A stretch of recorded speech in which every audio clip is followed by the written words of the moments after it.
So, Falcha, you're very, very welcome wherever you're joining us from in the world today.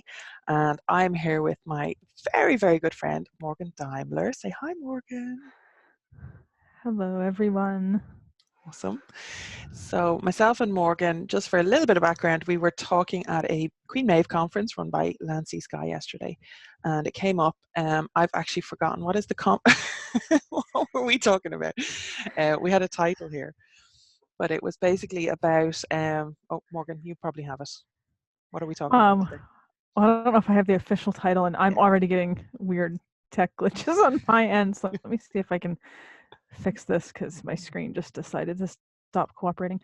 I know we were talking about gods and spirits physically affecting people, particularly causing like illnesses. Yes, Alistrana just actually put the topic very helpfully into the chat for us, which is what to do when the gods you dedicate to make you ill or change you physically. So that is the kind of official title, because we both, and I suppose it should be gods and ungods, because we don't just deal with deities. So we're going to maybe, I haven't actually discussed this with Mórrígan, but I'm going to presume that we're going to, broaden the topic a little bit past gods and talk about the she as well. I think that's a safe bet, yes. That is a safe bet, yes, knowing us. So already we do have to put caveats, warnings, all the rest of it. Pretty much every time myself and Mórrígan talk about such topics, we have tech glitches. True. Yep, but I am already, I have come from a previous class where I was just doing a meeting with a tour that's coming over, so we're doing some groundwork and on offerings and stuff like that, and trying to sign on my computer. That was supposed to be at 6 o'clock. Trying to sign on my computer from 5 o'clock. My computer just, it was turned on. The power was on, everything was on, and you kind of click the screen and you're supposed to enter your password or your PIN or whatever, and it was just blank. So I turned it off, turned it back on again, as you do, and just nothing happening. So at about like 20 to 6, I was getting a little bit like panicky, why is this still not turning on? Couldn't see anything wrong with the machine, usual, and I was like, okay, maybe, so I went and got the laptop, and fully charged laptop. It was on John's desk, plugged in. It's a brand new laptop. Plugged it in, and within an hour the entire battery had drained. I have lost signal about 3 times already, specifically at the points where I'm warning people about the she. Let me just point out. So like my job as a tour guide in as a tour guide in Ireland for people coming from America and the UK and wherever else they're coming from, is to make sure that nobody gets ate by the she, basically, because they're not benevolent, basically. So, warnings, and cut it. So literally the laptop died, the entire battery drained within an hour, and that just doesn't happen usually. So so we do have to understand that this is a danger when we face. Okay, so I'm going to shut up now, and Mórrígan, when this topic came up, what was it about it that intrigued you and made you want to talk about it? Well, it was someone else's presentation during the conference, and they had sort of casually touched on it in the course of talking about a completely different topic, well, the tangentially related topic. And then I think I had said something in the chat during their presentation. But what made me feel like this would be a good thing to actually have a full discussion about is that this is one of those things with pagans that I think a lot of times gets glossed over, and people really don't give it a lot of attention or don't have a lot of awareness of it as a possibility or something that actually happens. And I think that's kind of problematic on a couple levels, because first of all, you're getting into something that has this potential, and people get into it without being aware that the potential is there. But then also when you get into it and then this starts to happen, you start to have these physical consequences, if you will, one way or another. I think it's very isolating for people sometimes, because they do feel like it's just me. and no one else is going through this. And there's this sort of, and I'm not the one who coined this term, but this sort of toxic positivity culture Yeah. that goes around in paganism, where everything is just wonderful, and the gods do nothing but wonderful things for you and beneficial things. And I think that sort of creates this atmosphere where people don't want to talk about potentially negative things, Mm-hmm. and it adds to that feeling of isolation. You Yeah. know, people don't want to say, actually, you know, this really messed me up for a little while. Yeah, and also you've got like, what I've observed is that a lot of people, especially starting out, they kind of almost don't really believe what they're doing. So, you know, and I do kind of understand that, like, a little bit, because of our, you know, how we're culturally and socially trained to think that none of this is real, right? So I get it. And it takes a while. You kind of have to fake it to make it to start, you know, where you kind of, I'm just going to go with this and kind of see and just observe it over time. And you start to see patterns that are just undeniable over time. And that's fine. But especially at the beginning, you know, it's like, am I just imagining this? Is this all in my head? Is it a coincidence? You know, is it? So, like, that's a very real kind of factor as well for people. And even people who've been in the game for, you know, a long time, when things start to get very tangibly real, very physically real, and kind of undeniable, it's like people kind of shy away from it, and they don't really want to kind of, like, it's been a nice happy game up until that point, and then shit gets real, and here we are, you know. Yeah. Yeah, I think for a lot of people, and I don't say this in a negative, judgmental sort of way, but I do think a lot of people come to this in that sense of, this is something they want to be real, and they want to believe in that true faith sense, and that they have no proof of it, but they want it to be there. But then when something happens and it suddenly is real, there is some sort of concrete event that, you know, you can't rationalize away. I think for some people that's too much. Mm. It's sort of too much to process, and suddenly it's that cognitive dissonance with, it was fun and inspiring when it was an idea and a possibility, but when it's an actuality, it's too intense. And that is something that's a little difficult to come to terms with sometimes. Mm. Yeah, we have no context for it, like, we have no experience for it. A lot of people are coming from at least a culture, if not personal experience, of like organized religion, where you're just supposed to kind of put up and shut up and just believe in it because you're told to believe in it. And there aren't a lot of examples of like miracles happening in their everyday lives, you know, or what they would deem miracles maybe happening in their everyday lives. So they don't have that kind of cultural or personal context for how to parse it, like how to frame it, like how to process it even, you know. So it kind of gets, oh shit, okay, let's just go in here, do this. And you get this kind of hopping from thing to thing to thing. Then, you know, people, like, if something gets a little bit too real, that they kind of move on to the next thing and move on to the next thing. And that is something I have seen, you know. Yeah, yeah, I've seen that as well. And I think, you know, in a lot of ways, paganism is, and I'm talking, of course, in this just very broad, general, Mm. all paganism, modern Western paganism. It's this very interesting study in contrast, because on the one hand, it's people who really want to believe in the gods and in magic and in this other level of reality. But there's also a very heavy level of cynicism that goes with it.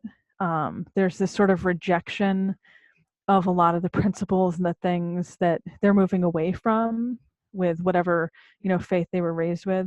And sometimes that, I think, also contributes to it. You know, trying to reject things that might seem a little too much like where they were coming from. Um, you know, the gods are definitely not the same as like monotheism, from what I understand. I wasn't raised in monotheism, so my understanding of that is not always accurate. So please feel free to correct me if I'm misspeaking in any way. But I think sometimes people when something feels a little too much like it might be, you know, resonating or reminiscent of that, they just reject it. Hmm. So the idea, I think, of gods or spirits being able to physically impact people or physically affect people, I think part of why that does scare some people might have to do with that. Yeah, makes sense. So what are we actually talking about here? We've kind of jumped in on the deep end, as we do, which is fine. Just in the chat here, we have Alistriana saying this kind of stuff is outright dangerous to play at, especially if you don't have a grounded understanding of the materials. I want to kind of put a pin in that and come back to it. Can have dire consequences. Sarah B is agreeing and says that a line I stole from elsewhere. I think it's from Victoria of Cauldron of the Celts, who is awesome. There is no safe magic, just safer magic. The same with working with the gods. Absolutely. Yeah, it rejects any real sense of responsibility to it. That's definitely a factor as well, Illustrina. And Louise says, it can also be frightening if you've never had a good guide or teacher. That's very real, and I think that's kind of putting a pin on the problem as well, because we haven't had. I'm going to be very careful here. In some areas, or even maybe even a majority of areas, our leadership in the pagan community hasn't kind of set a very, let's call it a consistent standard of, basic health and hygiene, consent principles, understanding just the nuts and bolts of how stuff works. It's all the flashbang stuff and the grandiose gestures and the big ritual and the costumes. Pagans love their costumes, which again, I'm not criticizing any of that, but as part of a practice, not as the entirety of a practice. And that's where you start getting the problems of, coming back to what Alistrina says, where you don't have the grounded understanding of the materials, you don't have the context of what you're doing, you don't understand the kind of the push and pull of what's actually happening, the technical stuff. Awesome. Almost. And Alistrina says, just say it, it's true. I would say partly because a great many leaders don't fully comprehend the reality of this kind of magic truly is in the first place. Exactly. So like you have this kind of self-perpetuating cycle then that goes on, and people not taking responsibility. So yeah, what are we actually talking about here? Like, what are the changes that, I mean, I know I have stuff, and I'm actually going to share something a little bit personal, which I know I've shared with Morgan before, but what happened to me and my kind of when it was all taken away from me. So I will share that. But Morgan, what have been the physical effects? Have you gotten ill from working with a deity or with the she, or do you want to share the physical changes maybe that we can kind of see on your head right now for a start? Okay, I feel like we should have a musical soundtrack for this. I mean, when we're talking about the gods specifically, I didn't have so much physical issues like with Maha or with Odin, who's another god that I had right. So a close connection to. You started with heathenry, was it? I started with Irish paganism, okay. Irish focused paganism, when I was 11. And it was I want to say 2006 when I started looking into Norse and Germanic heathenry as well. But I did. This is complicated to try to explain, so I'm just trying to think of like the most logical way to say this. Yeah. The Thinashi, the other crowd, have always been sort of a big underpinning for me. And in heathenry, there's also a lot of that sort of goes on. There's a strong belief in the hidden folk. And particularly in Iceland, they're very similar to what you see in Ireland, yeah. For example. So I think for me, that was a lot of why I had such an interest in those two specifically. Well, I think my interest in Irish paganism is a lot more complicated than that, but I think that was why those two worked together for me as well as they did. I'll say that instead. When I went to Ireland in 2016, I was on a sacred sites tour specifically focused on the Mórrígan, which was entirely my plan. Just to be clear, my intention. A priest of Maca, right? I was. And that was my intention to stay that and to continue that focus. But sometimes our plans are not sort of the paramount issue. And either way, when I went, I ended up starting at Rathcrohan and then going into the cave and then ending at Foxca, having a sort of an initiatory experience with the Aishi, with the other crowd, and connecting to them and working with them. There's really no good way in English to explain what my relationship with them is, but we'll just say working with, I guess. That was very, very different for me than with the gods. I know I have heard other people, though, say that working with certain gods has affected them the same way, which is what got me thinking about it at the conference yesterday. After I came home from that experience, which was a very intense initiatory incident, I guess you could say, I was sick for about 4 months, like profoundly sick. I thought I had pneumonia. I didn't. I kept going back to the doctor. They couldn't quite figure out what was going on, but it was this very unpleasant upper respiratory thing for 4 months. Like it just would not get better. And then after that, I have had a couple different things that have happened. The hair is one of the things that I talk about the most. I had straight hair my entire life. No one in my family has anything but straight hair. I went to Ireland in October of 2016, and it was about a year later that my hair started to curl. Started with a single ringlet curl, and now my whole head is curly hair. So that was an interesting thing that happened. I do strongly believe that was because of them. Why, I don't entirely know. And that was pretty weird. My mother's has all these conspiracy theories about my hair now because she's convinced I'm like curling it myself or something, but I'm really not. So I promise.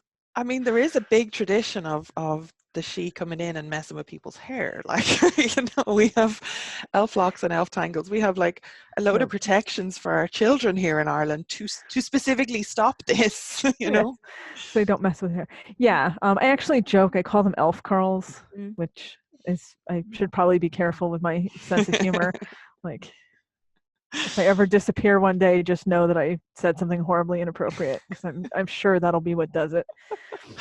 But yeah, I mean, I think that certain spirits, whether it's the good people or certain gods, sometimes they just will do things because they want you to be aware that they can influence you physically. And you can take that ominously or not, as you will.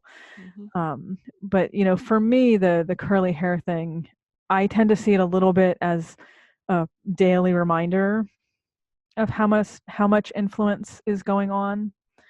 I have had situations happen, and I've told this story before, so I feel safe repeating it, where I was getting particular messages and I wasn't listening.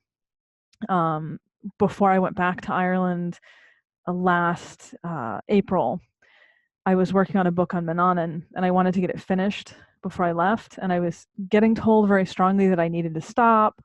I needed to focus on the trip and sort of get myself prepared to go back. And I just wasn't listening because I wanted to get this done. I get very tunnel vision with writing projects. And I basically went blind for 3 days. That was really fun. That was sarcasm, by the way. Yeah. Not fun. Do not try this at home. No. All I can really say to that is when the good neighbors are suggesting you do a thing, that you really should probably listen and do the thing, because they don't play around. And yeah, I literally did go blind for 3 days. I went to the doctor, and because I do generally go to the doctor when I have health stuff. I don't just immediately say it's supernatural and, and all they could say was that I had some sort of eye infection. They didn't know what it was. They didn't know what was causing it. They had no answers. They gave me an ointment to put in my eyes, which I thought was really ironic. And it did not. Yeah, they confirmed that you were blind. Yeah, basically. From unknown reasons. Yes. And it did not get better until I stopped trying to do anything. And I just completely rested and started focusing on the spiritual stuff. And then I got my vision back. So now I listen, and I don't, I try not to get myself in those situations as much. So. Yeah. And then you have, then you have the kind of that can almost be seen as like protecting their interests by like looking after you, right? And I was saying this earlier in the class, where I kept getting cut off. So hopefully I won't get cut off. The Irish Draoi are not really benevolent, at best neutral, and if they are interested in you, it's like 99% of the time it's for their interests. It's not in your benefit. It's not, they don't really want to help you for the sake of you. The exception to that would be if they have a vested interest in you. So myself and Morgan have talked about this before. Like there used to be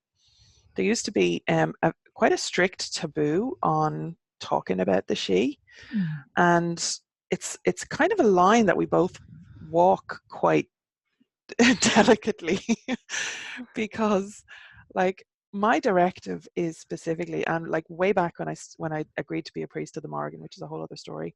When I agreed to be a priest of the Mórrígan, the particular piece of work that she gave me was twofold, but one of those parts was get real information out there. And this is like 15 years ago, right? So if you think back in the pagan community 15 years ago, there was a lot of shit about Ireland.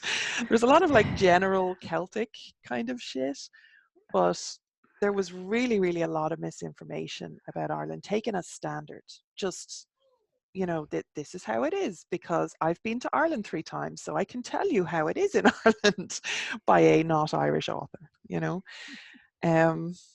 So that was 3 calendars and whatnot, exactly, yes. Don't mention the war! I have feelings, very deep feelings on this. So yeah, so like it had been pissing me off personally for a very long time as just a pagan. But when I became a priest of the Mórrígan, that was very much the directive that I got, was I had to start. And followed on from that, then I got a job as a heritage center, as a tour guide first, and as a heritage center manager, which was not really of my own making, and on paper, I did not deserve either of those jobs. And I think that there were definitely other hands involved in the acquiring of those jobs for me. But yeah, so and then on to teaching and all the rest of it. So that all was happening. But agreeing to work with the Mórrígan, sorry, I wasn't talking about that. I was talking about the she. I'll get back to that. The she, like we've both kind of watched this change over time, because what's happening is there's still a lot of shit kind of polluting the stratosphere about them, which leads to, yeah, and I put it in the terms of like, we are in a symbiotic relationship, I believe, with these entities and beings, you know, generally, like not just personally. We feed them, they feed us, and that's the way it's always been through the generations, like between the worlds, basically. You know, there's been this kind of cycle of stuff that goes around, right? And like that has become very unhealthy. So I feel, I always say like that the feed that they're getting from us is just junk food right now, you know, for the most part. So there's not that kind of real healthy kind of good stuff. You know, it's coming in very, very small doses. So I think that there has been a shift between that, you know, and this is where I kind of get to the vested interest that they have in Mórrígan Daimler, because Mórrígan Daimler does a lot of work to get real information out there. And to our endless amusement, well, Morgan's endless amusement, my last month's trip to Tara has landed me in a position now of also me, who was like, don't work with the she, don't ever work with the she, nobody needs to work with the she. Guess who has to fucking work with the she now? So again, I feel that it's part of that movement towards just a healthier relationship that's needed, you know. So they would have no qualms about making sure that their envoys or whatever you want to call us, their heralds or, you know, whatever, are fit, are in a fit state to do the work. And I think, you know, I've totally talked over your story, sorry. Oh, no. Would you feel that that's kind of what's been going on for you? I think that's a lot of it. Yeah. I definitely think that the vested interest is something, particularly with the she, that people need to keep in mind. It's not sentimentality on their part by any degree. It's certainly more that utilitarian, you know, you serve a purpose thing. And, you know, also the reason that I mentioned particularly the going blind for 3 days incident is, even as someone who has been doing this for quite a while, and who has specifically been focused on, you know, working with them for quite a while, and now, you know, more directly sort of in service to them for several years, you know, they don't hesitate to hold back, I guess I would say. And that was really their idea of mild, you know. That's because they like you. It wasn't permanent blindness. Exactly. But that's an important point to make, because I think, you know, people do need to understand that, you know, there's sort of extreme in all things.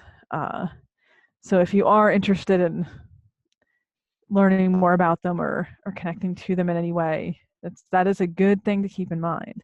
And I totally agree with what you said, that I think that they are being more active in the world and trying to get more of a voice out there, partially because the misinformation is just so snowballing, so extreme.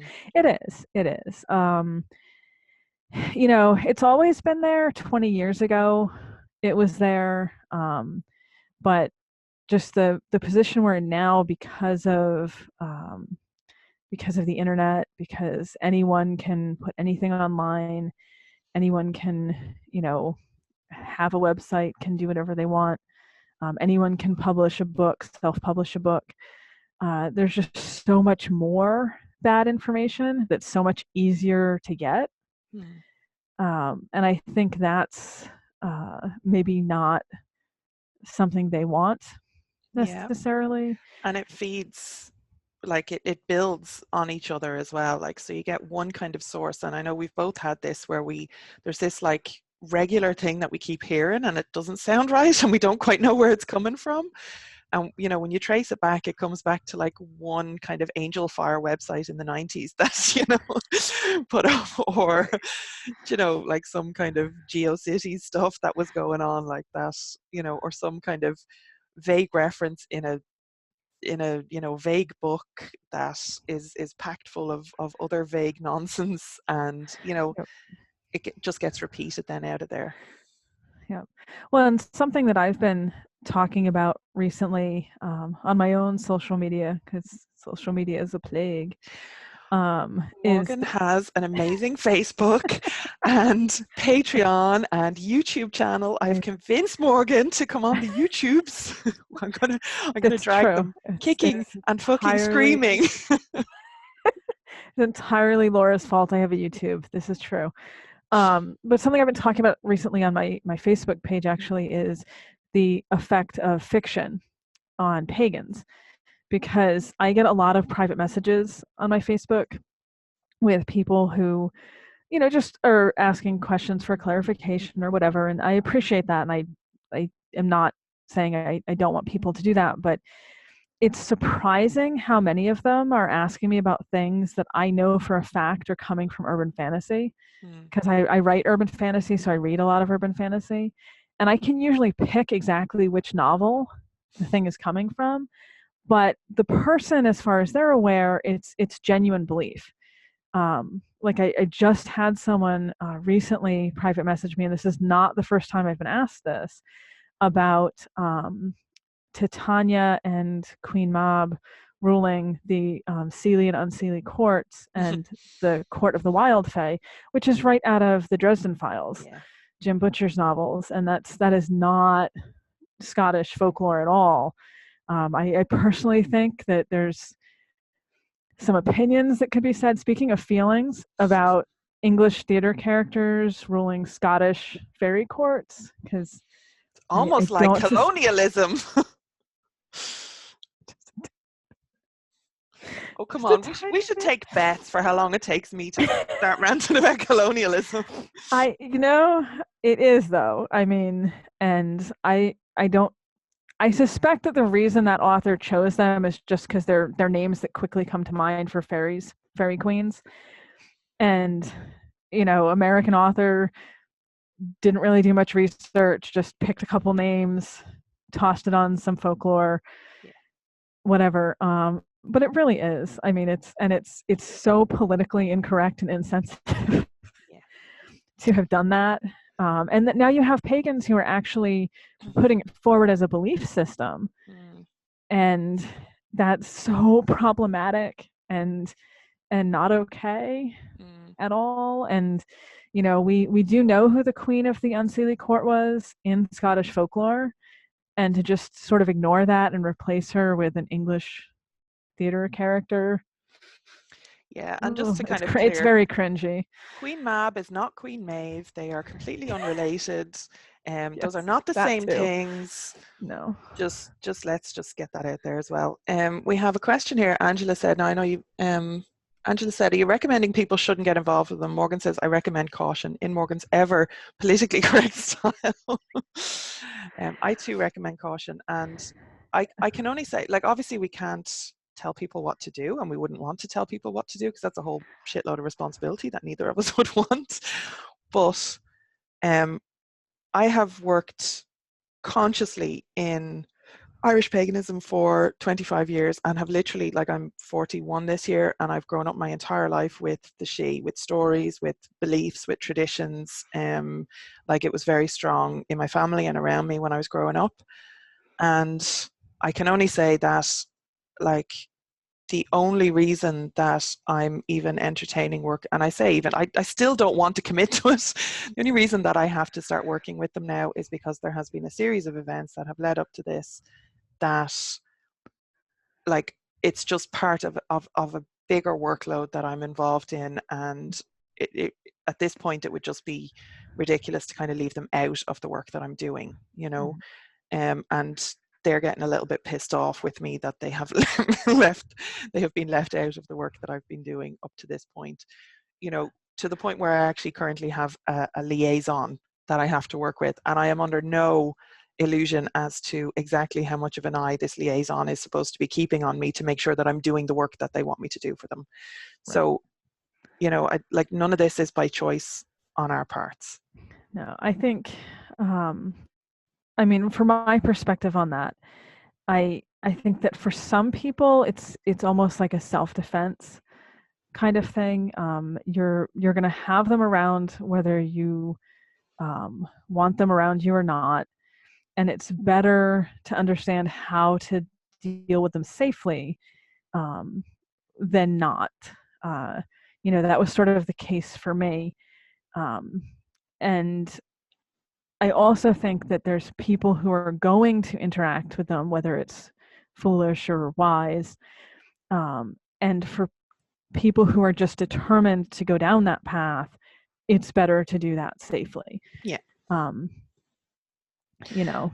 Yeah, and actually, sorry, just to clarify, like when I say maybe point to definition, like work with them, like when I say that it's only at this point that I've started working with them, I've actually been working with them my whole life, if like to a given definition, as Morgan is saying, like that when you're surrounded by them and they're, you know, dragging you into the other world and all the rest of it, you have to learn how to be safe. So that might constitute working with them. But what I meant by that was that I haven't actively like engaged with them, like included them in my my devotions, or you know, journeyed with them specifically, or kind of gone looking for them, if that makes sense. I've just kind of dealt with what was around me, as I think Morgan is describing there. Yeah. Yeah. Yeah. Wendy says, have they ever sent visions to you, especially in a place where it becomes difficult, like an interview? It was out of the clear blue. Morgan? Not in an interview. I am in sort of a weird position with some of this because I see otherworldly things sort of in the waking world all the time. So visions are kind of a gray area for me. I have been in situations that were like work situations where I've had otherworldly things going on that was a little awkward. I tend to trance a lot when I drive, so I'll have like things come to me, which might be closer to what you mean by visions while I'm driving. So that I have to be very careful with, because not always the best idea to be driving down the road and sort of partially, you know, checking out and getting information or what have you. So yeah, their timing is very rarely concerned with what the human happens to be doing in that moment. Yeah, 100% agree for gods and ungods.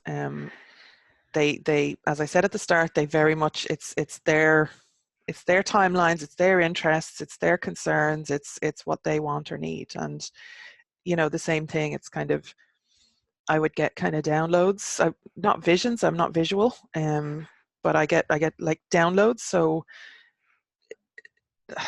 the download is actually the best way to describe it. It's as if I have the memory of having an experience, but I know I didn't really have that experience, but I have actually just gone through that entire experience, but just got it downloaded. Does that make sense? Mm-hmm. Probably doesn't, but so that happens, and it's very kind of discombobulating.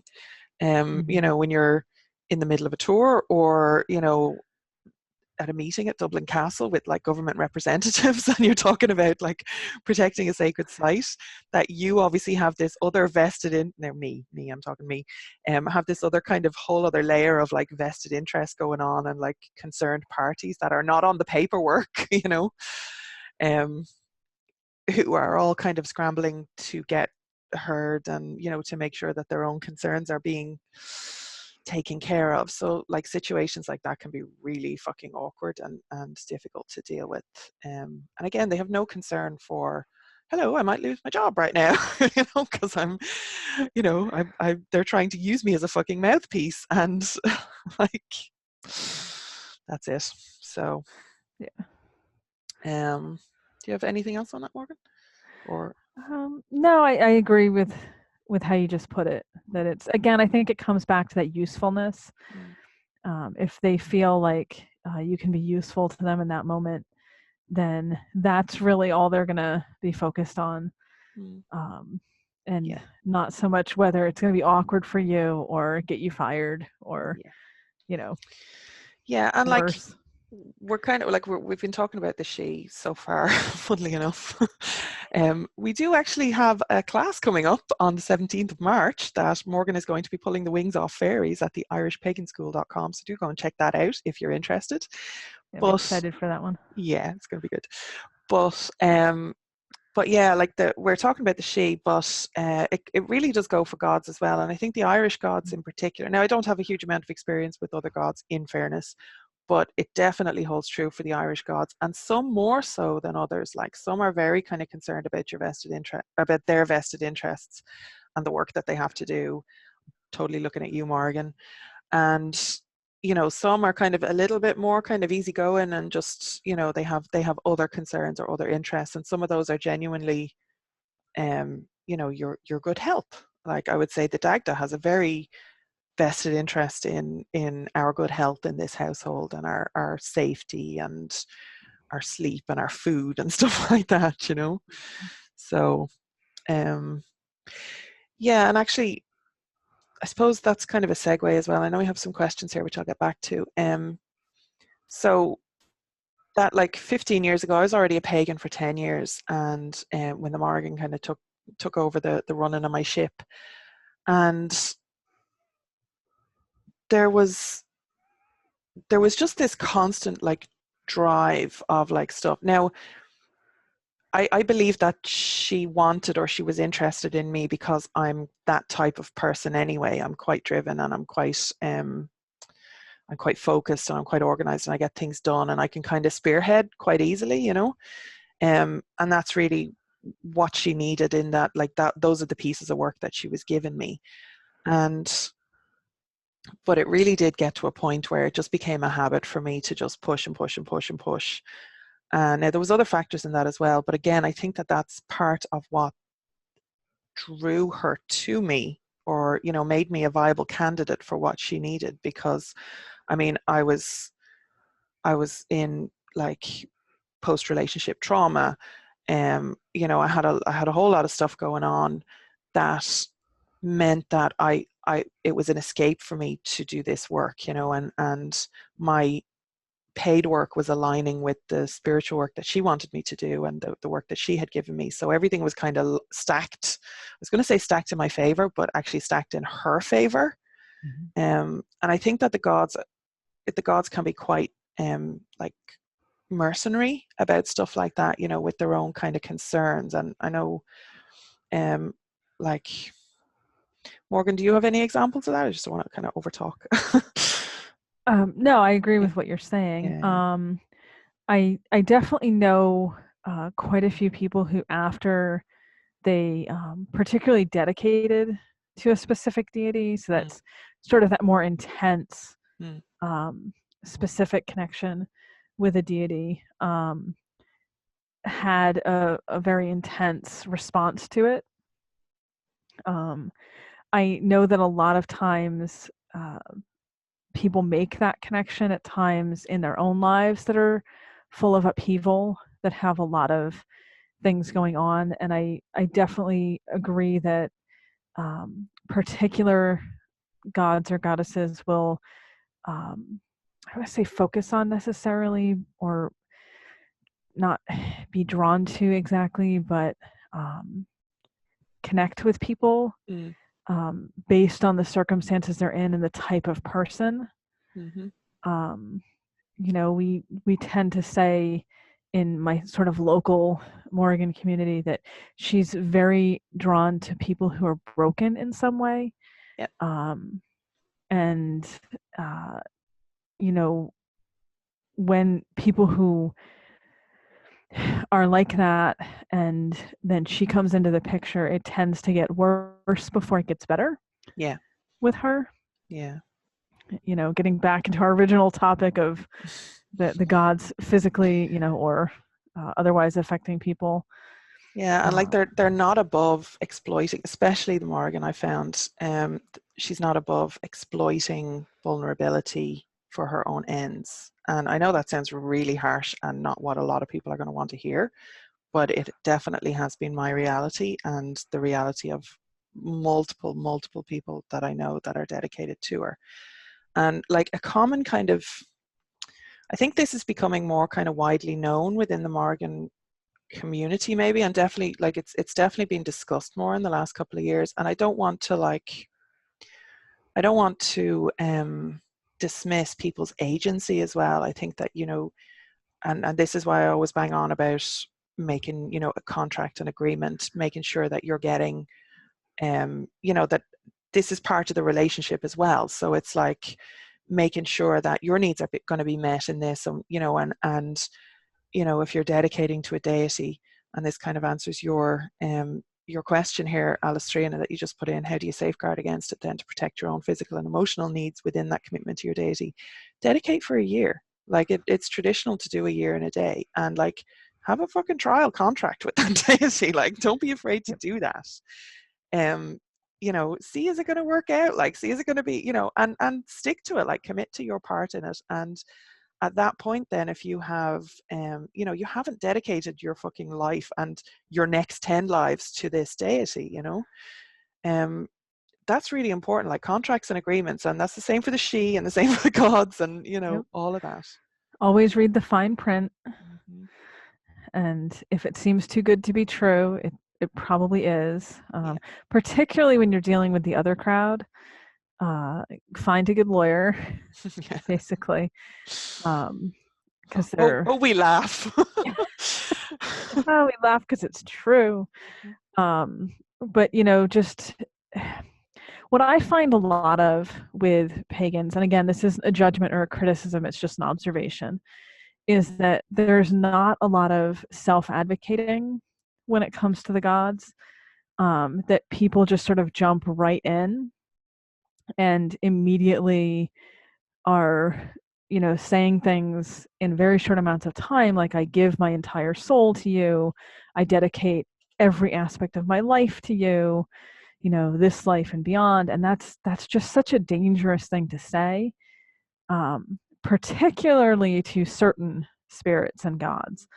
You know, some of them grade on a little bit more of a curve with things, you know, but others, if you say things like that and, you know, they're motivated to actually take you up on it, then you're going to have some major problems potentially.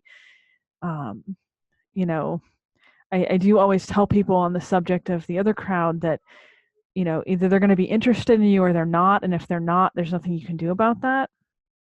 So if they're not, it doesn't really matter what you say to them or what you offer them, they're just not going to take it. But the same is kind of true with the gods. If it is a two-way street. People have agency, but the gods also have agency. And even if you sort of throw yourself at a deity, if they're just not interested, you know, potentially that's going to work out fine for you. Nothing's going to happen. But if they are, and you say something like that, it's really difficult to back out of that situation if it doesn't work out well. And I have seen people get themselves into some really unfortunate situations by just sort of jumping into these intense, giving everything over to gods and spirits. So you really, you know, a good way to safeguard yourself is to just not put everything, you know, on the line until you've gone through that time and gotten to know the deity, would be, Yeah. you know, my advice. Absolutely. And like it is perfectly acceptable to have that kind of trial period. And I mean that could be for a month. I mean you could work with a god for a moon cycle, and you know, do like a series of devotions, or you know, even from like Bealtaine to Samhain, or you just pick a cycle that you're comfortable with, and a type of work that you want to do. Like, are you going to do daily devotions for a moon cycle and see what comes back? Are you going to do like a series of journeys once a month for a year? And develop it. It really is about kind of building relationship, and that doesn't happen. I mean, you don't like swipe right on Tinder, or is it swipe left? I don't know. You don't like swipe right on Tinder and then you're walking down the aisle the next day. And that's kind of what, like, when you use that relationship analogy, it makes much more sense, as in like the common sense elements of it. Like, you don't just like put your whole fucking show on the line for somebody that you've only just met and you may or may not be compatible with, because that is okay as well. Like, and what Morgan was saying about, like, there are times when a deity or the she or whatever are just not going to be interested in you. That could be the time in your life. It could be that somebody else has marked your card. It could be that and is kind of impatiently waiting around the corner for you to kind of arrive at the place you need to arrive at. It could be just that the work that they're interested in doing with humans just doesn't fall into your skill set, or your interests. You would fucking hate working for them for the rest of your life. There's so many reasons, and it's not like I've been rejected by the Mórrígan. Like, fuck off. Like, there's loads of different reasons why relationships don't work out, and it's not like one person's fault or another person's fault. And the same goes for your relationships with the gods and the ungods. Now, I think looking at it like a relationship is brilliant. I was laughing before because I was picturing like the god dating app. That just was really funny in my head. But that's the Irish Pagan school, is the god dating app. You can just kind of go through and we'll have find out all you want. irishpaganschool.com. That's how you advertise it, and you'll have everyone signing up. Tinder for gods. Tinder for gods. Swipe right. Yeah, no, I think that people do need to understand that you don't have to rush into anything, that there's plenty of time, that you can date around, as it were. And that once you do get more focused or more committed, that sometimes there can be consequences, which again gets us back into the original topic here. But like I said, in my case, I got sick for 4 months, and then I've had other things that have happened since then on a physical level. And I've known other people as well who, once they really got committed or usually did some sort of formal dedication, have had either illness issues or different physical things come up that were very intense and that they weren't expecting. And I think that it would be good to open a sort of dialogue more in the community with this, so that more people are aware that this is something that can happen. It's not uncommon. I've seen people who have done significant dedications, particularly to Baive, and then had a lot of psychological things come up that they've had to then deal with, because I think she just doesn't tolerate people not confronting that. If it's going on, then she reaches in and digs around and picks out the weird, odd, dirty, shiny, whatever, fucking just whatever you've been hiding in the depths of that psyche. She just pulls it all out and exposes it, and you're just like, ah. Yep. And she's like, here you go, and now you get to deal with it. But that's all stuff that, at least in my experience, I just don't see people talking about it. I don't see people saying, oh, just be aware, if you get really close, or if you dedicate to a spirit or a power, at least not in Western paganism. There isn't this idea of close connections to gods, or dedication, or priestesshood or priesthood being something that really changes a person. It's treated more, in my personal opinion, almost like earning a merit badge, or a shiny gold sticker, and then you move on. Title you can add to your CV. Right. But in actuality, I think for a lot of people, it ends up being this very intense, transformative process, and sometimes that transformation is very messy or unpleasant or painful. And it would be good to see people feeling more comfortable to be able to talk about it. Because what I'm afraid of is that people think sometimes that it's a failure on their part, that, oh, I got really sick, so I must have done something wrong, or this must be some kind of judgment. Like, no, I got really sick because this is a huge shift, on some level, and everything has to kind of realign, and maybe that's going to take a while. And I think another thing that people don't kind of understand is that the gods and the ungods, they work in cycles. Like their entire being is cyclical, and like it'll come around again. So like if I think Alistrina was talking here about being spat out when she wasn't getting it and then kind of coming back in. It's a case of like, okay, you sort that shit out. I'm going over here to, do the rest of this stuff that I have going on, and I'll come back to you next time around. It'll be fine. And that could be the next lifetime. It could be a month from now. It could, it all depends. And there's so many, there's so many X factors and variables with every person's life and with every deity and, your circumstances and where you are. And it's just like, give yourself a fucking break, the other, just to kind of follow the dating analogy, just one word of caution, when Morgan's talking about dating around, we're not talking one night stands here, right? So we're not talking like a fucking pick and mix of like, we're going to take this deity down off the shelf and just, have a little ritual and just try them out and then put them back when I'm done with them. Like that's not how this works, okay? So no one night stands with your deities. We are in serious dating mode here. We're looking for a long-term relationship, right? Yes. Our playing around college days are done, right? We have experimented. Well, look at it this way, to continue with that analogy. If you actually do want to get to know a deity or a spirit or whatever well enough to get a feel for whether you're actually going to be able to connect or work with, or whatever term you want to use, with that spirit in any sort of deeper, impactful way, that's going to take a little bit of time. That's going to take more than one date, to use the analogy. Which is why I liked your, Bialshina to Samhain, 6 months or a year. Give it a little bit of time and see what happens. And, maybe it'll work well. Maybe it'll be okay.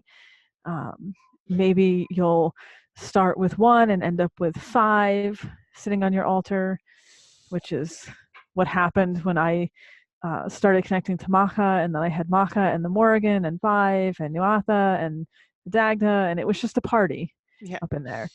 So there you go, H. That's the question that just came in. Is polyamory a thing, though, to continue the dating? Yes, absolutely. Now, again, though, that does depend on the deity, because I know when I first started dating the Mórrígan, she was very, very insistent that I was monogamous.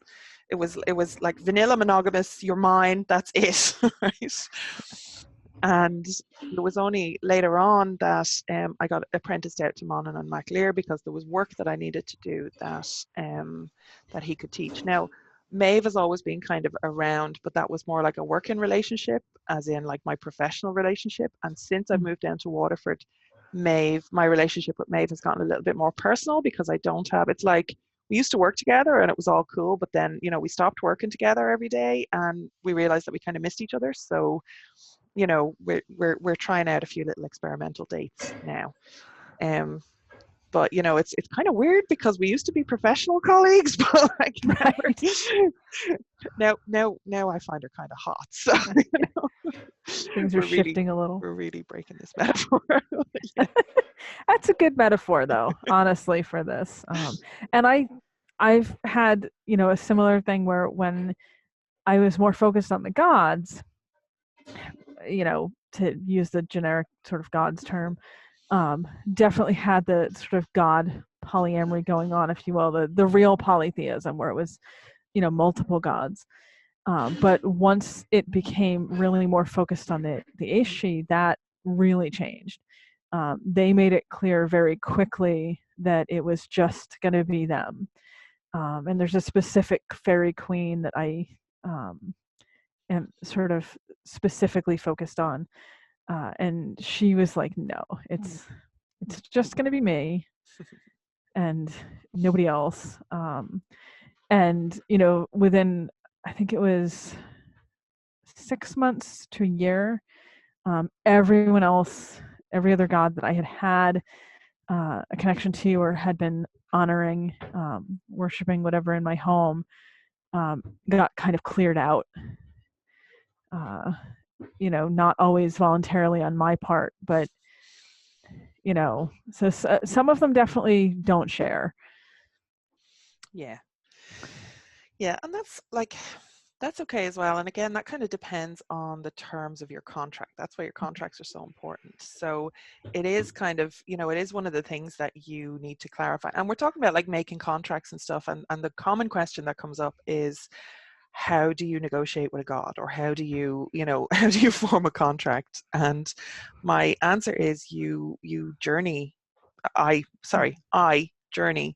I make space for them to communicate with me every single day. I have my devotional practice, I have my journeying practice, and and they also then come in dreams, or they do those downloads, or that comes very naturally when you're putting in the effort and you're showing up on a daily or at least a weekly basis. I would say, don't leave it longer. If you're like in a relationship, if you're dating a god, don't go longer than a week, without kind of saying hi, right? Right. It's like, it'd be rude not to text somebody, right? Yeah, I do a lot with journey work. I get a lot in dreams. For people that find that journey doesn't work well for whatever reason, they don't do visualization well, or it just isn't something that works for them. I have found that divination can work well. Not so much if you do it for yourself at first, because it's too easy for people to influence it until you really get practiced using it. But if you have someone you trust that you can kind of go to help, I think this is why certain different religious traditions have people who specifically will do divination to communicate with gods for people, because it can be a really effective method to help clarify things, specifically with negotiations and terms for things. And yes, as H is saying over there, that is part of negotiation and consent again then. Yeah. And it goes both ways. If you don't like the terms that are coming down, or you don't want to agree to something, you can always say no. You can't really say no after you've signed the contract, which is why you want to, beforehand make sure you're agreeing to something you're comfortable with. But free will is a thing. Yeah, unless you sign it away for your lifetime. Because yeah. I literally exchanged my life for the life of a family member. And that is my contract with the Mórrígan. So she just has me for the rest of my life. Now, she tried to work in my children with that, and I was having none of that because they're not mine to give, but my life for hers. And just to, I suppose, loop back to the topic again, we have had this really kind of like intense workload that she has given to me, and and I really do push myself very, very hard, and it because it's vocational, because it feels like it's for the greater good, and I get a lot of like feedback on that as well. Like on the daily, I get people telling me how the work that I am doing or have done in the past has helped them or changed them, or that kind of thing. It really kind of feeds on itself. And I'm not talking ego here, because if I could just go and live in a cave and not have to deal with people ever again, that would be ideal, right? I do not need fucking reassurance or people feeding my ego. So I'm not saying that, but it proves itself, is what I mean, that like I can see the positive benefits, and because I genuinely do want to help people as well, and I'm very passionate about. I mean, I'm a priest of Ireland first and foremost. That's my sovereignty is my primary kind of relationship that I've always had my whole life, and that is my overarching, but that's not necessarily an entity. The sovereignty of Ireland does show up, but she sends Maeve as an envoy a lot of the time, and kind of, that's fine, that works well. But because of that relationship with the Mórrígan, I kind of just have to do what she tells me. And, that's just, and like the kind of logical conclusion to that is if I stop working for her, is that life forfeit again? And I honestly don't know the answer to that question, which is like quite scary, but again, I have no doubt that she, if I decided that I didn't want to work for her anymore, that she would have no fucking compunction in exploiting that vulnerability, and hanging that over my head, because the whole kind of, I'm not going to go into the full story of it, but the whole set of circumstances was very much kind of put together not in my favor, that led me to making, and I went in with my eyes open. I'm not going to say like I was duped into anything or anything. I really did go in, like I was already 10 years a pagan. I was already very well versed in Irish traditions and mythology and all the rest of it. And like I was not a noob, and I knew what I was getting into. But now I'm in that is a commitment that I've made. And she does push me to the point of exhaustion. She does, like, I just have to, if there's work to be done, I just have to do it. And that's just the way it is. And whether that's writing or teaching or tour guiding, or, it's a case of like, just get it done and then you can fall down. And like, that is not a healthy place to be in, So I have, it all came to a head for me with the start of my work with the She, which was last Bealtaine, just before Bealtaine, I think, where my fuel source, the thing that had kept me running through all this, extensive workload, was literally stripped away from me by a fairy queen.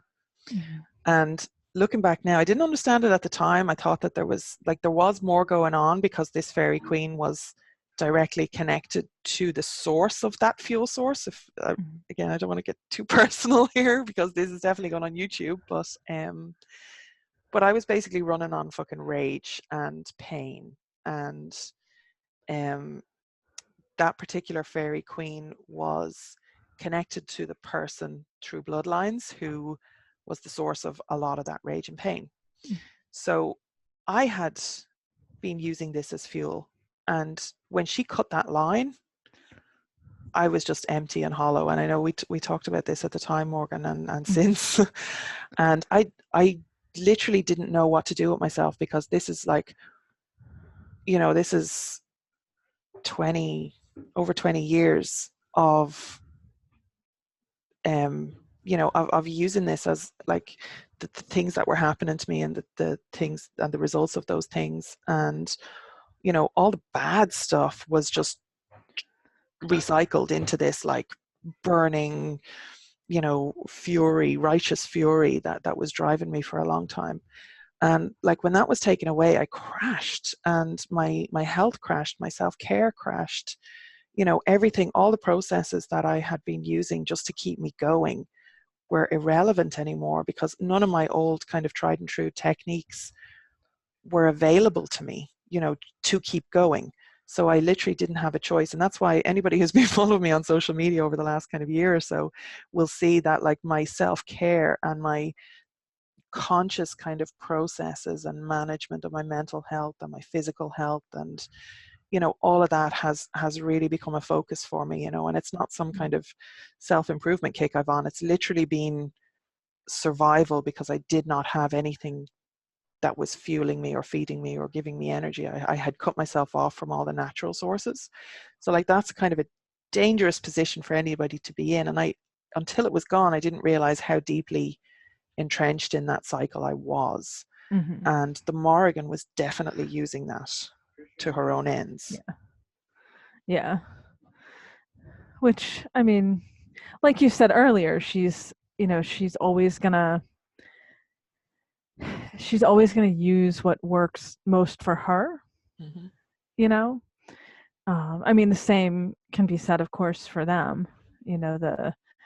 the good people are also always going to use what works most for them. I think that, we all have to kind of understand that when we talk about gods and spirits, they're not, ultimately benevolent, perfect beings, if you will. That they are beings with their own agendas and their own goals. I don't think that they're bad or dangerous to us for the most part. The Aishi maybe more than the gods, but I think we just always have to keep in mind that even when the gods are helping us, they're doing it for a purpose that's a bigger purpose than what we can always see. Yeah. Yeah. I'm just going back through the chat here, and Louise says, as they have the ability to affect us the way they can if they choose, why do they even care what we think? We are insignificant to them, and most of them do not even appear to like us. We get tolerance at best because we're useful, and ultimately they need us, because in my personal belief system, if all humans stopped speaking the names of God, stopped telling their stories, stopped feeding them in that same way, then they're going to fade back into the ether, basically, into the energy of the universe. That's my eventually. Now, that's not to say that they are kind of amorphous blobs of just generality, because I think that over time, as we do feed them, they very much become their own autonomous entities. But I think if their energy source, if their connection, if that symbiotic relationship is cut off with humanity, then eventually they will fade away. That is my personal belief. Mm-hmm. So ultimately, and again, they think very long term, we think very short term, because our lives are small and tiny. They're thinking in hundreds, thousands, of years. So they're literally looking at moving parts on a kind of a chessboard almost, right, to a bigger picture that we can't see, I believe. Morgan, what do you think? No, I agree. And I think, when we're talking about the good people, in that sort of puzzle, they've always had a very symbiotic relationship with humans. It's difficult to know exactly why that is, just that it is. As far back as we have, every culture that we can find examples of similar sorts of beings in. But Ireland specifically, as far back as we have in written material, as far back as we have in folklore, into the modern era, into current living culture, it is a symbiotic relationship, and I don't think they can survive without us, and I don't know that we could survive without them. Yeah. Which I think is why they have an interest in us. That doesn't mean they have to like us, us in the wide generic sense, but I think that we're just so intrinsically connected to each other. And I think that's also part of why they're starting to be more vocal and wanting to get more information out and wanting to get people back to the more traditional views, the more traditional understandings. And I mean, this is just my opinion, but because they do have that connection, they do need humans for specific things, believing in them, but also other aspects of that relationship, and that those have been slowly eroding, I think. So they're trying to shift things back to the way it used to be. And you could say the same thing about the pagan gods. I mean, as belief in them sort of waned, you can argue that their influence waned, and that they want that scale rebalanced and want more people interested in them, more people connecting to them, offering to them. Once something's name is forgotten, like you said, it eventually ceases to be. Yeah, and like I don't think what you're saying is no, I'm pretty sure what you're saying is like that we should go back to like exactly the views of our ancestors or anything like that. But like I don't think that the gods or the she, the spirits, or the ungods or whoever, I'm just gonna shortcut gods and ungods, right? That's it. I don't think that they have any problem with us working from where we are. But it's like back to the dating analogy, it's like you can't have a relationship with somebody who you only know through their fucking Instagram profile, which is all like carefully staged photographs or like trick shots or anything like that, where like you're not getting the real them, you're not getting the real information. That is never going to be a healthy relationship, because you have this picture of what they are that you literally can't relate to, because it's not real. So I think that's what's happening. That's the problem. Like, they are real entities. They are autonomous beings. They are, they have truth in their nature. That is their essence. That is their nature. And that's what we need to get to know. But we can also make that relevant for today, and we should make that relevant for today. We don't, like, Irish paganism is a living tradition. I will say it until they're putting me in a box, and then it won't be living anymore. Well, I won't be living anymore. But it is constantly evolving and constantly like, and that's the symbiotic relationship. That's the process. That's the cycle that, so we need to find ways to make them relevant and real in today's world as well. And I think that's what a lot of us are doing, definitely. And it's our intent.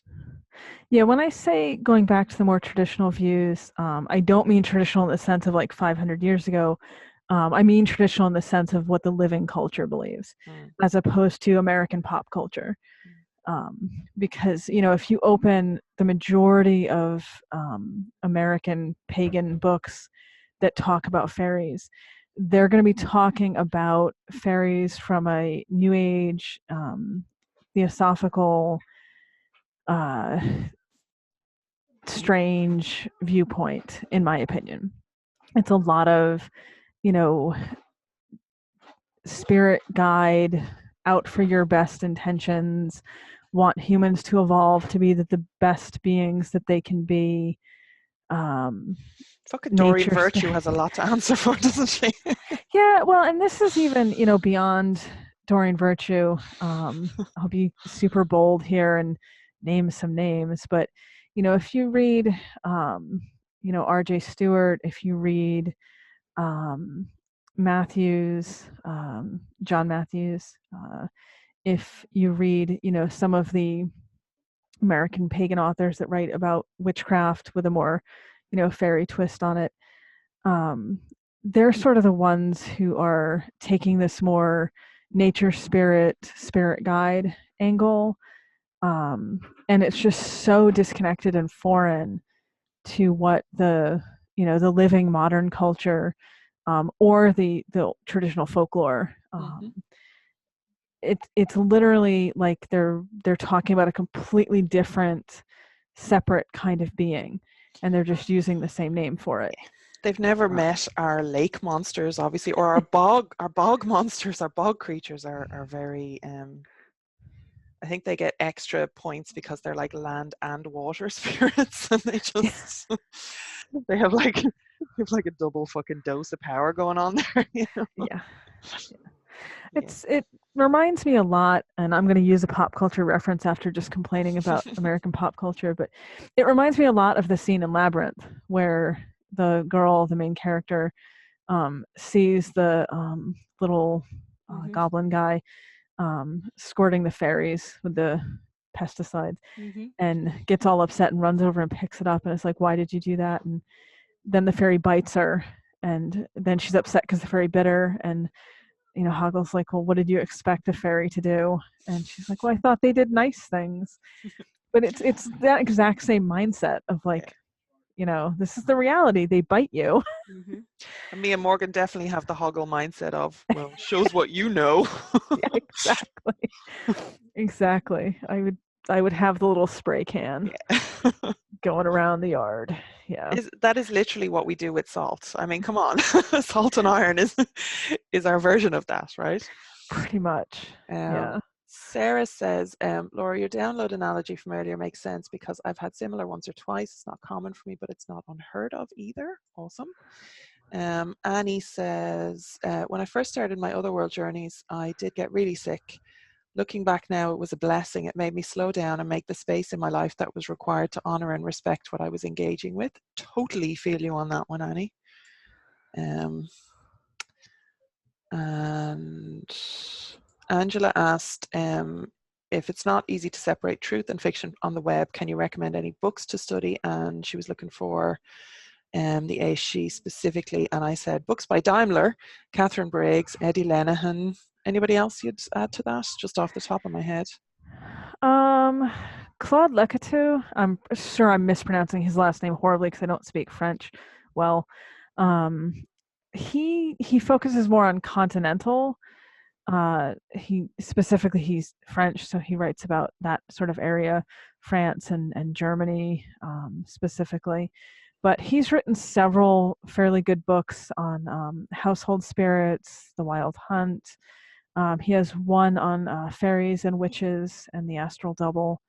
Cool. So I can type it out in the chat. But Yeah, I'm not actually familiar with his work. Thank you for that. See, always be learning. Let me see if I can actually remember how to spell his name. Okay, so Well, as it's you're close to that. I'm sure I'm misspelling it actually. I'm dyslexic, so spelling is not my forte. Google is our friend. It's fine. We'll find it. Alistrina says, I found I was overextended, especially at the beginning, but it was a very distinct learning curve. Yeah, so we've covered that one. Dark Night of the Soul of the Otherworld kind. Yes, absolutely. Polyamory, we've actually.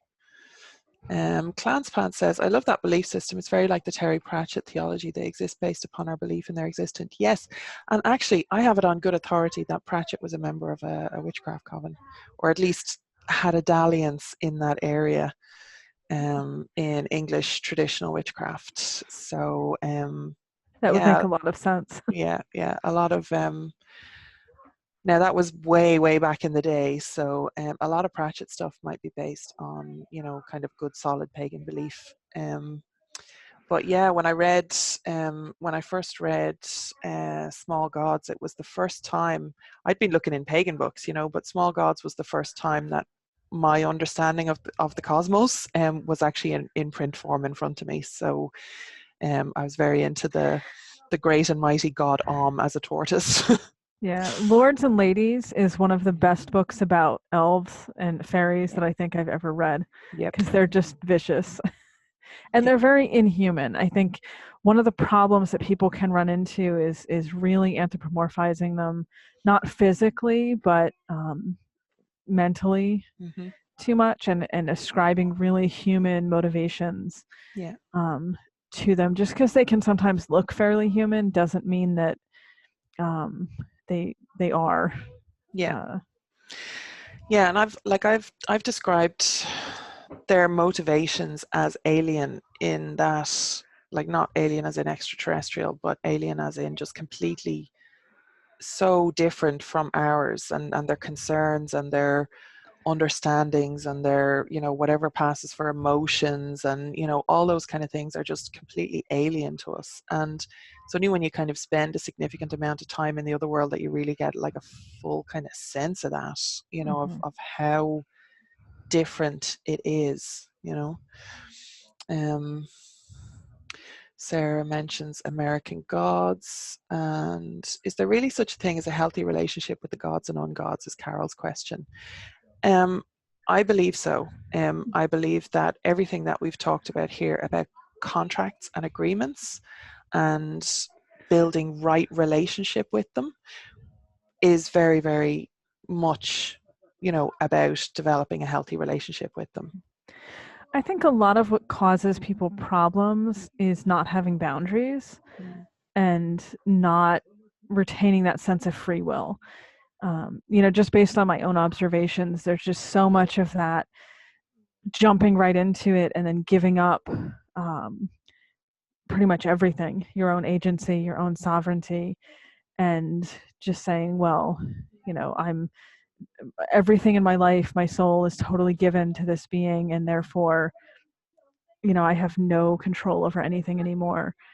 And I think that's where problems come in. Mm-hmm. Yeah, and like even in my case where I literally signed up for that, like that is my contract right there, what Morgan just described. When the Dagda came into my life in the form of a Dagda priest that I live with, the Mórrígan had to move over, and the Dagda has actually interceded on my behalf numerous occasions. Now, probably prompted by John, in fairness, because I didn't have a direct relationship with the Dagda. I do now to a certain extent, in that he lives in my fucking house, so I don't have any choice about it. Right. But like when asked for intervention from a working priest of his,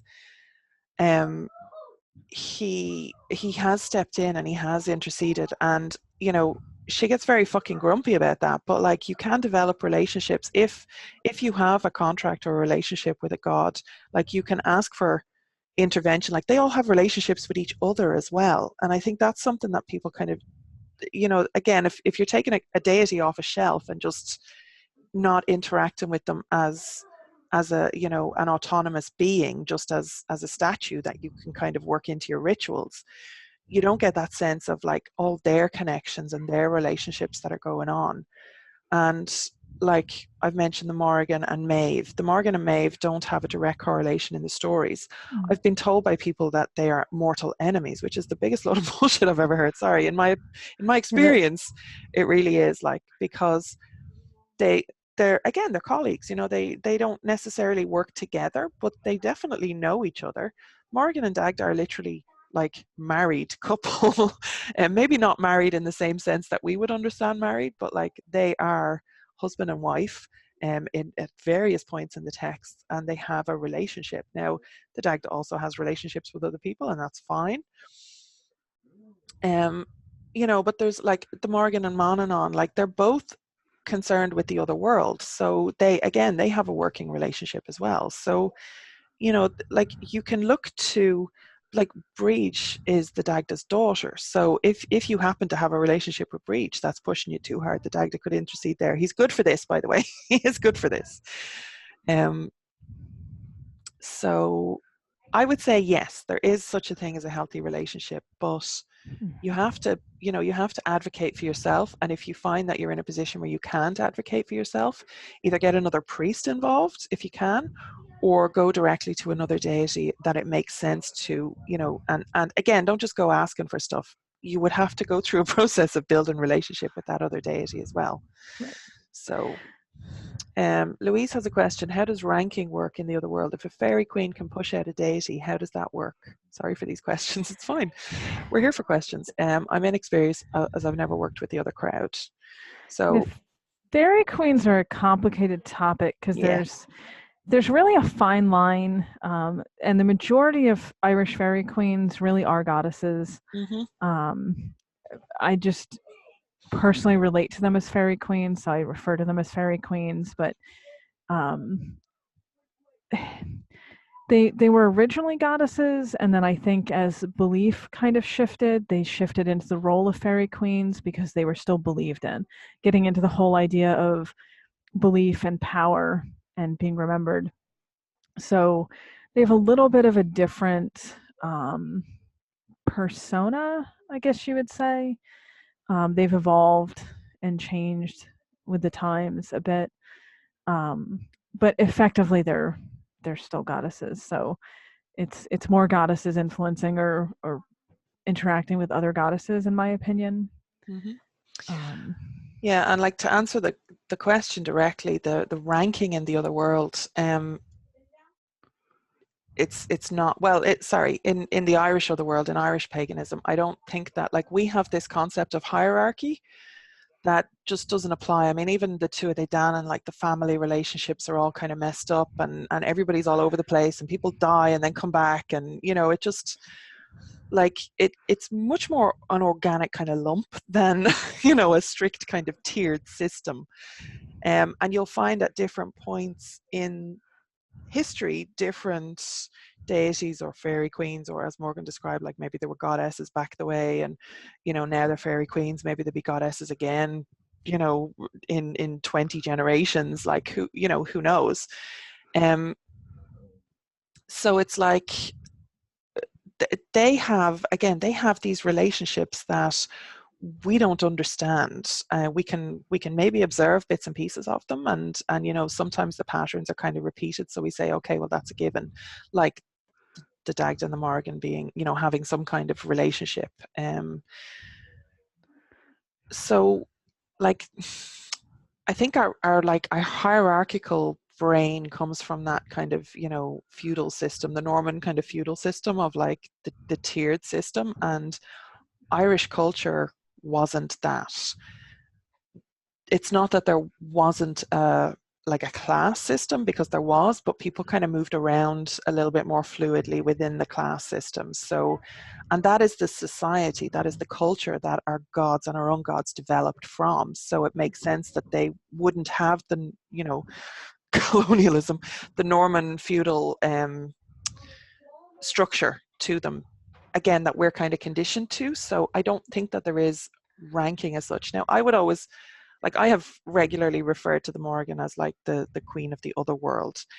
But again, that's in context for me, because that's in context of she takes care of the other world and Maeve takes care of this world, within that kind of Rathcrohan Connacht kind of relationship that I was working in at the time. So it's kind of, that's what's in my head. And I think that she probably does have sway over like most of the other world. I put it this way, I've never met anything that, with me being a card carrying Mórrígan you know, representative, shall we say, it kind of gives me all access pass. It makes sure that I'm kept safe and nothing really messes with me, because I work for the big boss kind of thing, you know. So, but at the same time, like the Dagda gets to fucking step in, or the fairy queen that I, you know, had a connection to that time gets to step in and say, right, well, this makes sense to do here, so we're going to work outside that kind of structure.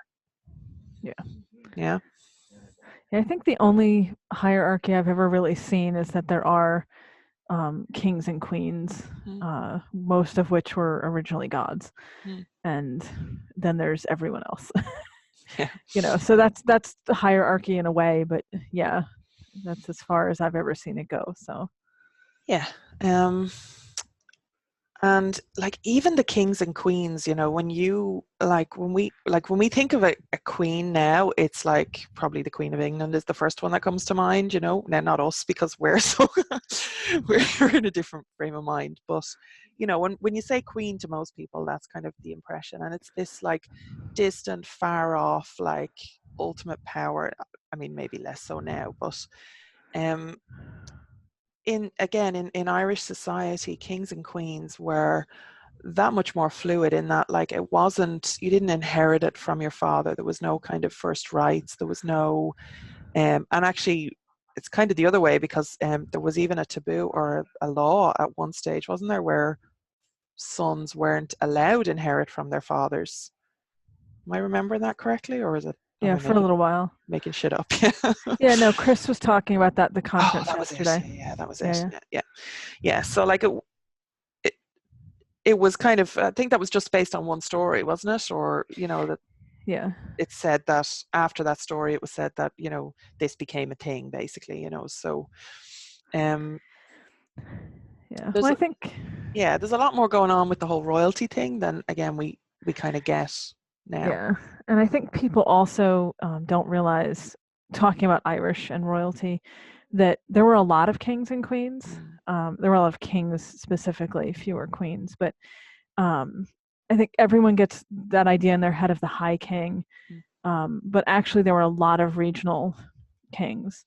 So when we think about like the kings and queens of Fairy, there's a lot of them. There's not just, I mean, the Mórrígan may or may not be like the big queen, because the Dagon may or may not be the big king. I like to believe she is, you know. Yeah, I'm not going to say she isn't. So, but there's definitely a lot of regional ones kind of all over the place. Because I do think that's a common misunderstanding, that people think there's just one, like, who is the queen. And it's like, no, there's lots of them, you know, in different specific locations. Yeah. Yeah, and actually just to kind of finish that as well, there were power structures outside of the royalty as well. So the Druids held an equal, what the Druids is kind of an amorphous term, but like within that kind of class structure, the Druids were the equal, and even like in front of the king in some specific examples, like Cathfa in Conor MacNassa's court, like he had to speak first and nobody was allowed to speak before he spoke, you know, including the king. Somebody got beheaded over that.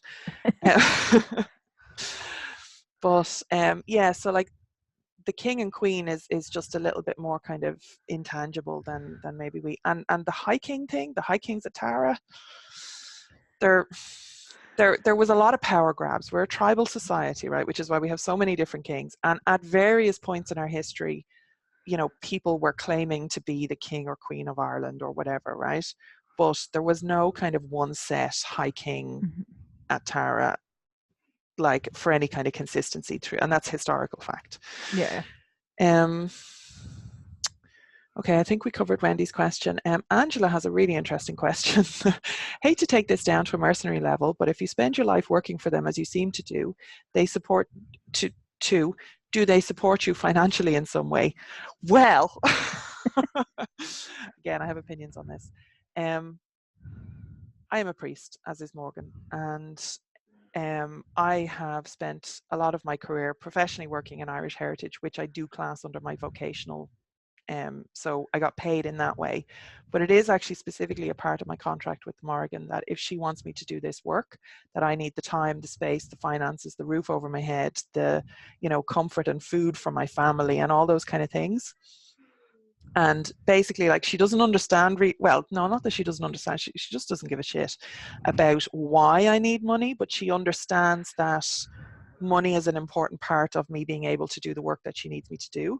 So, you know, I wouldn't necessarily recommend going to the Mórrígan for money magic, you know, because she doesn't really care how it arrives. That's something I have found. So you have to be a little bit careful about that with our, you know, frail human ethics and morals and stuff, right? For sure. But so that lesson learned. But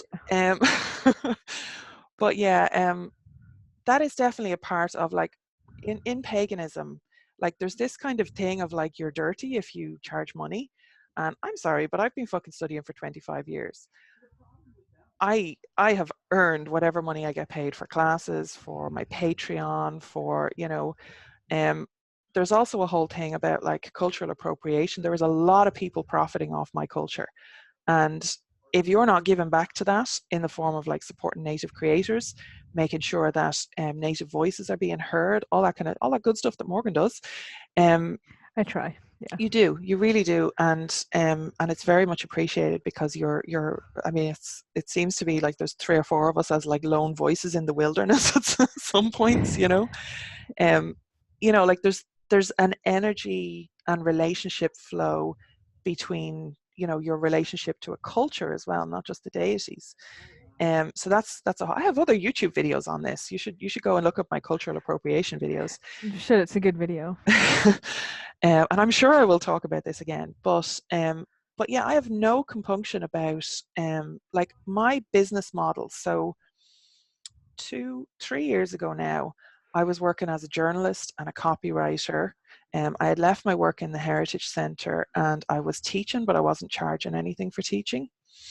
And I was basically at this kind of physical breakdown point, because I was working a full-time job. I ran my own business. I was doing like business journalism, right? And marketing and like business development for companies, client work and all the rest of it. And I was literally at a physical, like, you know, one of the many physical exhaustion points that I have found myself at through the years. And I was actually standing on a trivia with Izzy Swanson and Vivian and myself in Central Park in New York on our way to Connecticut to go to the Mórrígan retreat, right? Mm-hmm. And we did our vagina adventures around New York. Sorry, that's a whole other story. That's a good story, though. Yeah. But we, I was talking about, like, I can't handle this, like I can't do all this work. I keep being pushed to do all this work and all this work. And I had in my head that my journalism and my copywriting was my pay the bills work. Like, that's literally what I was calling it to myself for years and years, that this was the work I had to do to pay the bills, and that my vocational work was completely separate for that, and that I was going to be like filthy if I, charged anything for that or got paid for that. And I remember having this just fucking epiphany of, like, I heard myself say that. I heard myself say, because Vivian, I think, was questioning me. She was saying, well, why don't you just do that full time? And I was like, oh no, because, like, I need my pay. That's not my pay the bills work. And she was like, why not? And I just had this, like, oh, of like, actually, I have no good reason for that. Like, why can't I take all this business development and management stuff and, like, start my own Irish heritage and education business? Because that actually makes a lot of sense. And that way I can get paid to do the work that the Mórrígan is pushing me to do. Right. So in that model, like H says here, capitalism is gross and we have to live in it. I actually set up my business model as a community service model, right? So my Patreon, my education, all the rest of it. But, like, me and Morgan are not getting paid for this. So, like, if you want to go and you want to hit our Patreon, and we both have Patreons, and the links will be in the comments below. Hit us up, like, and give us kind of a $5 a month or $10 or $50 or $100 a month, whatever you want to give, right? Because you will get, like, conversation like this. You will get the sum of our experiences that are filtered down into discussions like this, and being able to just answer questions. Like, we didn't learn this in a day, neither of us, and you, Morgan, I'm pointing at you on the screen, you you still have problems with this, and I do. you do. And, like, I had problems for a long time. I'm sorry, I'm pointing fingers. I shouldn't be, because imposter syndrome is fucking huge. It's really, really big. And I think especially for, people who present as female, as we both do some of the time, at least. People who are perceived as female anyway, because both Morgan and myself are non-binary, just FYI.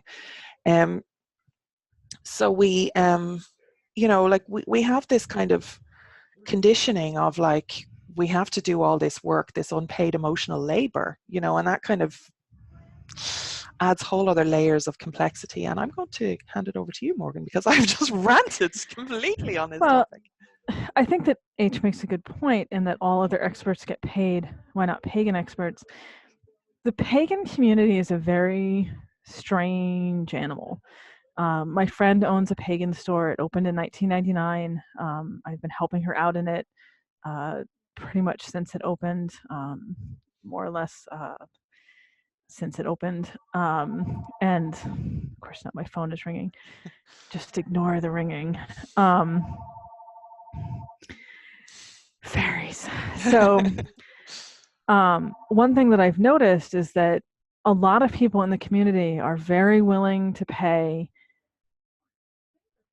large amounts of money for physical items, whether it's crystals or sometimes books, but it's usually more decorative, baubly items, crystals, athames, decorative bowls, things like that. Jewelry in particular, people will pay quite a lot of money for. But asking people to pay $20 for a class, which is what we charge at the store for in-person classes, and people are horrified. Why would I pay $20 for a class? I don't know. I don't actually understand what the mindset is. But there's just something in paganism, in the culture of it, in Western paganism, that says it's perfectly fine to spend a lot of money on a sort of non-essential item, but that there is this deep-seated, ingrained, we should not have to pay for knowledge. We should not have to pay for someone's time, to educate us, or I have an opinion. I have a lot of opinions on this myself, actually, because I don't understand it. We're both authors, and I'm sure you've also experienced the joys of being plagiarized, or finding out that your book or something you've written is being sold on a pirating site. And having dealt with that now for years and years, it always amazes me how many people within the pagan community will argue that that should be fine, that everything should be free, that it's perfectly fine to hand out free PDFs on Facebook groups because all of that stuff should be free for everyone anyway. It's just this mindset that we have to work against. And I think that's part of what makes it hard to feel like it's okay to charge and it's okay to ask for money, because we're already in this community. Besides the cultural programming that says we should be doing everything for free, we're also in this subculture and this community that says, your time actually isn't valuable and you should be doing everything for free. Education should be free. Knowledge should be free. It's evil to charge money. It's very pervasive and very deep-seated. So, and I'm gonna take it down a level deeper as well, because when you look at where the pagan community has started, it started in England, like as in our modern neo-pagan community started in England and moved to America quite quickly. And both of those cultures have an attitude of entitlement, especially around native intellectual property, shall we call it, right? Or native based, which, like paganism by its nature is native based, right? So you have ancestral proclivities towards feeling an entitlement towards and being able to just, well, I want it or I need it, so why can't I just take it? You just have to give this to me because I want it, and that is something, as an Irish person, living in post-colonial society, where we have our own issues, and I'm not saying that the Irish are perfect, absolutely not. We have huge issues with people getting above their station. So that's what I get here in the community, but it's not this, like, people don't expect my time for free in the same way in Ireland that they do in England or America, right? I just don't run across it as much at all, like to any really extent. But what I do get in Ireland is begrudgery of who does she think she is, right? Which is a whole different kettle of fish, which is also post-colonial, because we don't put our head above the parapet. We keep the head down, we carry on, we don't rock the boat, and that is fucking PTSD, basically, like that's what that is, right? So like there's a whole kind of complicated mix of stuff going on with this, but what it comes down to is, as has been said multiple times now in the comments, you have, Louise says, you have human needs, you need to eat, your family needs to eat, the same for shelter and food. 25 years, same, Morgan, 25 years, right? We invest so much money. I can't even tell you what my book bill is, and I know Morgan's is the same. Actually, Morgan's is worse, because old Irish texts are fucking way more expensive than what I'm buying, right? I plead the fifth. Right. So yeah, just the physical investment in us having the knowledge that we have, before we even get into time, classes that we've taken ourselves, traveling that we've had to do to have the experiences that, I go around the country in Ireland building up this knowledge of how to build relationship with sacred sites, which I then provide for my Patreon every single month. But that doesn't just happen in a fucking field trip out, on one afternoon. That is a lifetime's worth of going to these sites and interacting with these sites and talking to local people and, getting smacked upside the head by the local entities, and just all of this learning curve that we've had that gets distilled into me being able to teach a class, or, do a monthly Patreon, or, me and Morgan being able to hop on the chat and literally field any question with, I hope, a level of professional expertise that you do not get overnight, you know. So if we were doctors sitting here given, you know, the same kind of medical advice for free, it would be so bizarre, you know. And I know, like, maybe some doctors do that for marketing or whatever, I don't know, but like generally, like, if you want a professional, now obviously we're not saving lives, although actually actually I would maybe make a case for that too, right? Yeah. Given the topic. Right. So, you know, technically we're not saving lives, theoretically maybe. But yeah, like, nobody would expect a doctor to, you know, present at a conference for free, or to pay to be at a conference, right? Which is another thing that happens in paganism, where you know, you have to pay to be in a magazine, or, you know, at a conference, or, you know, or at least you don't get paid. And I'm sorry, if there's people on that fucking conference getting paid, or people in that magazine getting paid, we should be getting paid, because without us, there is no conference, there is no magazine, there is no publication, you know. Pay your creators. Mm-hmm. Sorry. No, and I think it's a combination of a lot of the things that you just mentioned. You know, specifically here in America, I definitely think that colonial attitude of it's owed to us. I think that also sort of intersects with middle class entitlement here. The idea that it's entertainment, really, Yeah. and that it should be free. Fucking white people, man. Yeah, yeah, you know. And I do think the fact that the female presenting issue is part of it. It's a lot harder, even though paganism is sort of perceived as being very female oriented and female driven, if you will. The majority of people who are presenters, the majority of people who get paid to present and headline and things like that are male, in my experience.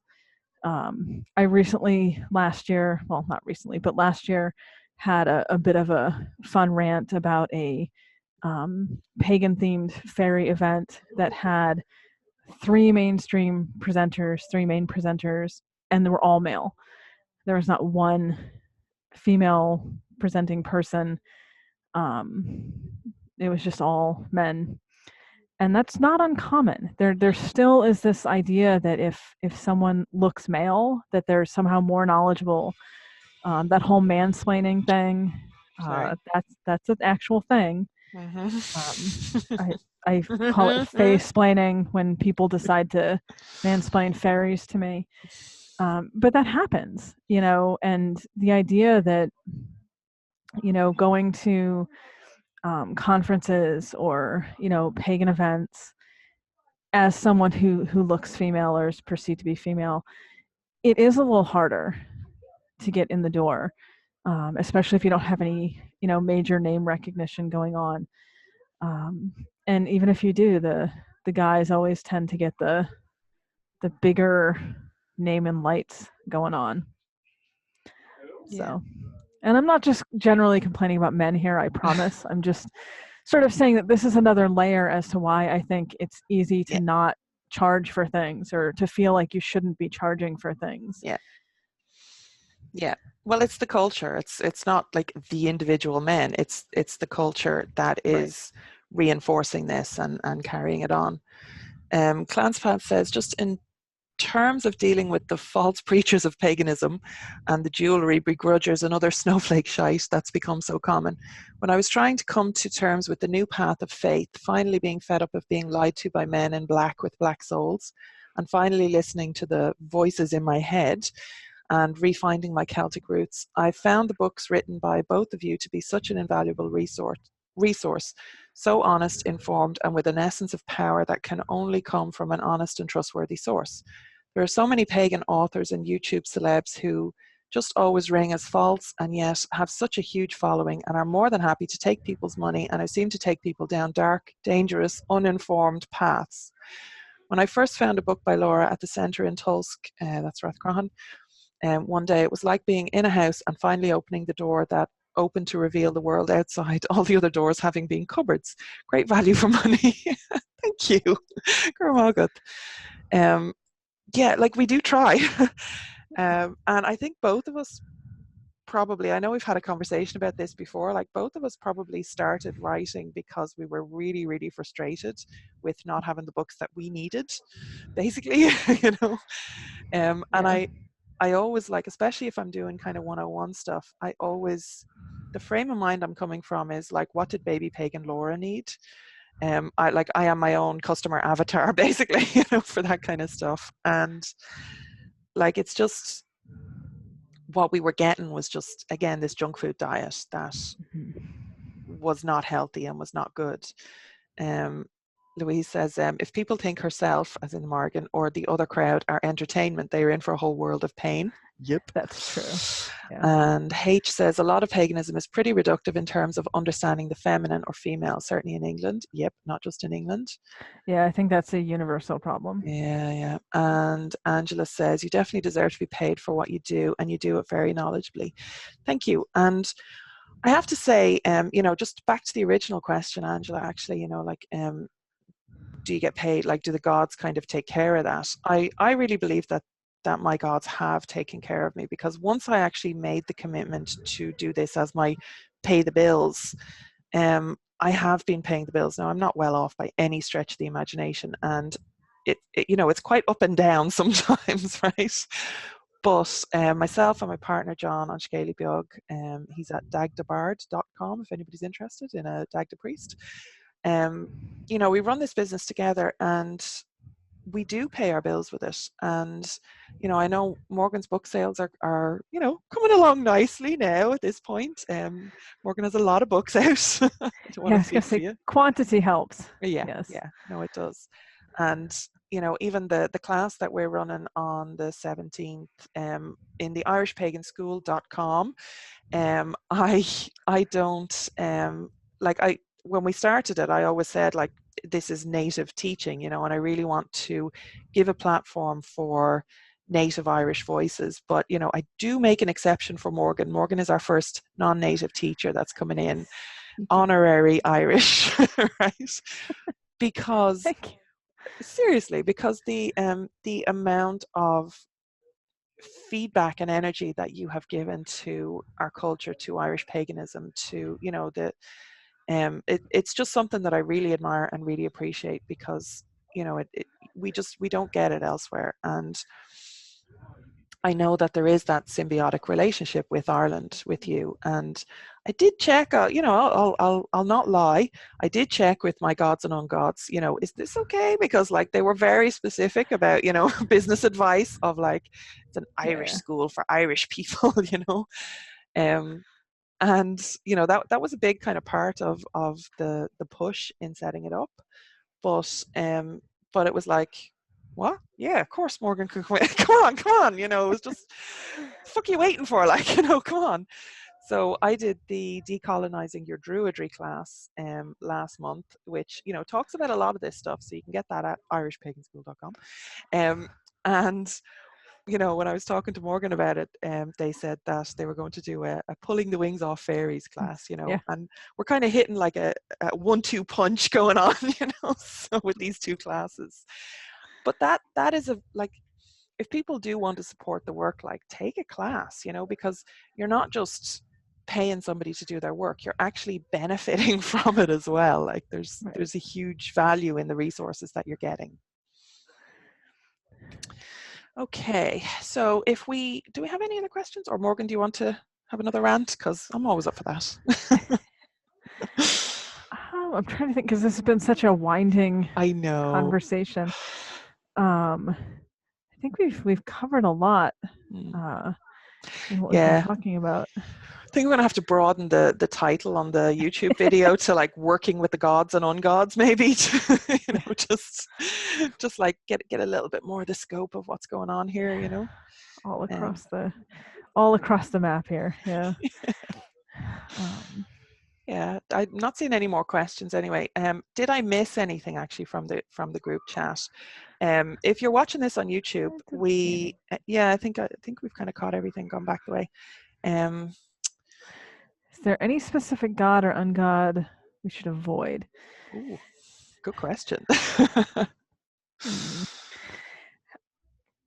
I mean, I think anyone that I could name, because I could certainly think of some that I would probably personally recommend avoiding. There's going to be people out there that would say, no, run right out and work immediately with that one. I think there's some that are certainly require a lot more caution. Cromcrach is not one that that face that Laura just made is my response to that. That's an old god. Yes. He's gaining some popularity recently. Is he? He is. The Druid school, I think it is very into him. Yes. And all over the internet recommending people worship him. So Worship him specifically. yeah, specifically. So we get people in American Celtic pagan groups mentioning him and questioning whether, because they discuss him as a benevolent harvest god. Oh, what? So, yeah. Okay, so that whole thing about what I said about like supporting native creators, right? It does come with a few caveats, and I'm not going to name names, but there is a cult of personality that happens in Ireland, just the same as everywhere else, where people kind of they get their kind of mad notions, we all have our mad notions, right? Like we all have our personal, like, well, this is my belief, but like I don't see it anywhere else in the texts, and that's fine. But like most of us will actually keep it as like very, very clear of like, this has been my experience. This is not the experience, right? Right. Occasionally we get somebody who, how do I put this? It's going on YouTube, Laura. It's going on YouTube. Occasionally we get somebody who has these mad notions and then kind of believes their own, there is a phrase for that, believes their own bullshit, really. But it becomes, it becomes a kind of a machine that works around them. And again, you get this cult of personality. So it's like, and it's hard to extricate kind of what's real and what's not, because they talk a good talk. I'm going to leave that one there. I'm going to leave that one there. Just, be careful. Yeah, I personally, he is the first one that springs to my mind as one that I would be very cautious about engaging with. Yeah. Personally. So. Yeah, and I suppose like a good kind of benchmark is if anybody is talking about stuff that you've never heard of anywhere else, right? That, you're like, you have a responsibility when you come into Irish paganism, you have a responsibility to become acquainted with the basics, right? And I mean, you can get that from Morgan's books, you can get that from my books, you can get it from our YouTube channels, you can get it from subscribing to our Patreons. Like that information is available to you, right? It's not just me and Morgan, obviously, but like there is, go to the history, go to the archaeology, don't just go to paganism, right? There's actually very few other Irish pagan resources that I can honestly recommend, right? Now, it's not just me and Morgan, obviously, but they're just off the top of my head. There's not a huge amount, right? But there's a load of Irish historian, Irish archaeology, Irish folklorists, like Michael Fortune. Go to Michael Fortune. Yes. Fantastic work. Go to Anthony Murphy. Go to I'm trying to think of a female, Eddie Lenihan, that I mentioned earlier on. Morgan, I can't think of anybody female. That's terrible. Dahlia Hogan, perfect. Yep. Jenny Butler. She Jenny has Butler. some good material. Jenny Butler. I knew there had to be somebody. And Jacqueline de Borgia, who isn't Irish by birth, but has lived here and worked here for a very long time. I don't think she lives here full time, but definitely has in the past. And her work with Mórrígan particularly is pretty amazing. so like there's a lot of non-pagan resources, and if you're kind of, not even well versed, but just even basically educated in that kind of general stuff, then if you find somebody who's presenting something that's like completely off the wall, but like presenting it as fact, then that should be setting off red flags for you. And if you have that baseline of education, then those red flags are going to be a lot easier to spot, right? Yeah, and you should be able to fact check pretty much anything, which I usually recommend. Whenever I get any new resource, if it's a book, I always read the bibliography first. If it doesn't have a bibliography, then I'm really hesitant to trust it, unless it's like a personal, like a biography or autobiography or that sort of a thing. Marion Dowd, thank you. Marion Dowd actually wrote a book called The Archaeology of Darkness, which is about ritual in caves in Ireland and actually in continental Europe. Mara Freeman. I don't know Mara Freeman actually. Is Mara Freeman Irish? Don't know Mara Freeman. Don't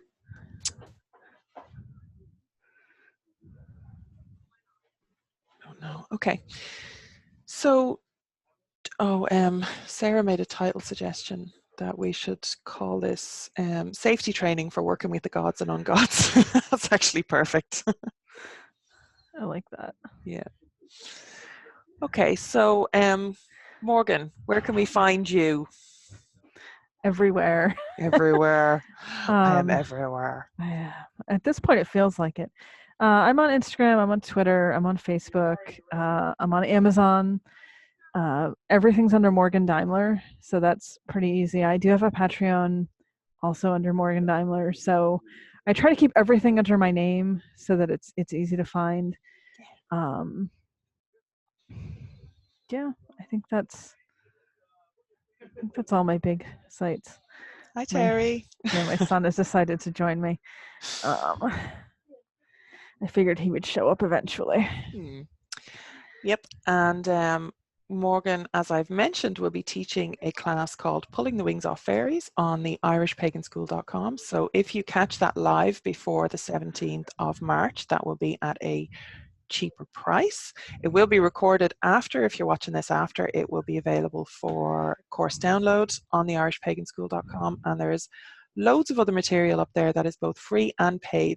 It's another thing actually about my business model, and I know Morgan does this, and a lot of our pagan community leaders do it now, is scholarship places. So if you're on my mailing list, and I'm talking about a class or something, email me and ask me for a scholarship place, okay? Because I really do try and help people out that way.